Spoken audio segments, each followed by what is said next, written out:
I nat dansk tid uddeles de eftertragtede Oscarpriser i Hollywood. Og 2 danskere har chancen for at løbe med den allerstørste pris, nemlig den for årets bedste film. Vi satte instruktør Lone Scherfig og filmproducent Asghar Hussain stævne i Hollywood. Så vi så her en scene fra An Education.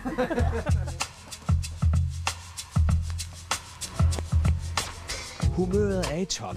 Dette er slaraffenland for filmfolk. Det er Hollywood, plastikagtigt og fantastisk. Jeg tror i hvert fald, at man skal være filmfanatiker for at tage herud tidligt om morgenen.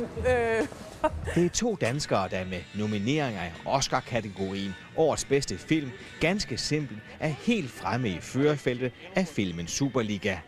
Det her er toppen. Lone Scherfig er 50 år og filminstruktør. Hun har blandt andet arbejdet for Danmarks Radio på tv-serien Taxa, og hendes gennembrud på film kom med Italiensk for begyndere. Det er rigtig, rigtig dejligt at se, at der er en dansk instruktør, der nu er ved at blive et navn i USA. Asghar Hussain er 32 år, filmproducent bosat i New York siden 2003. På bare 7 år har han været med i 4 filmproduktioner, og seneste film er nu nomineret til ikke mindre end 6 Oscars. Det er virkelig imponerende, at Asghar har kunne arbejde sig frem til at producere sådan en film som Precious, blandt andet fordi den er så kontroversiel, som den er. Dette er den garvede mod den frække og uerfarne. Den engelske titel er An Education. Folk taler om An Education i Subwayen, og de taler om den. Jeg har hørt folk tale om den i supermarkedet. Hussains film Precious er det stik modsatte.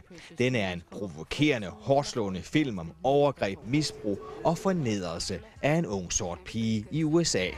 Precious er et virkelig modigt og kontroversielt projekt, som helt klart er båret af et kæmpe engagement. Altså, det er da fuldstændig brugbart sæt, det her. Det ser da ikke særlig papagtigt ud.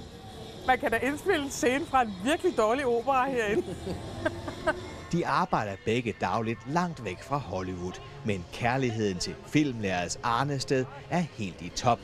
Jeg synes, det er sjovt at se. Også de der gamle rekvisitlager, hvor man sådan kan kende, der står i et eller andet stol fra Ben Hur eller sådan noget. Det er fantastisk, og bilerne og Fast and the Furious, som vi lige så. Altså, det er jo... Så der er lidt af hvert her fra en masse. Der er en masse minder her også, vil jeg sige, fra nogle af de film, som jeg kan huske. Men sandheden er også, at dette får filmbyen i Avedøre til at ligne en loppe på elefantens ryg. Men lopper kan også gø. Det underlige, kan du sige, er, at man overhovedet kan konkurrere med bittesmå danske film rundt omkring i verden på sådan nogle fuldstændig ulige vilkår. Og det er jo rart. Altså, det booster jo virkelig selvtilliden. Jeg synes, at der er lige plads til alle. Det er i hvert fald den holdning, jeg møder. De fleste det er også steder. den virkelighed, man er vant til fra Danmark, at når ens film går i palads, så går den jo side om side med store amerikanske studiefilm. Hverken Hussains eller Scherfigs film er ret beset danske. Men der er danskere i meget afgørende positioner, men resten er udenlandsk. The fact that Europe has been making so many good films for so long is now beginning to show up in the United States.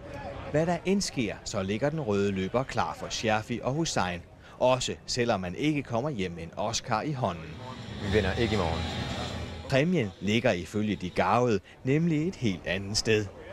People's favorite thing about the award season, people who are nominees, is to go to the Academy Luncheon, where they get to sit with other nominees, and it becomes this little community of people who get to know each other. Well, once that is the whole business of relationships.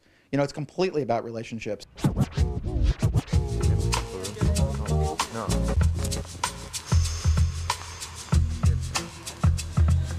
Altså, jeg tror faktisk, vi skal til bal hos Terminator, fordi Schwarzenegger er jo guvernør nu, og det er ham, der holder afterparty.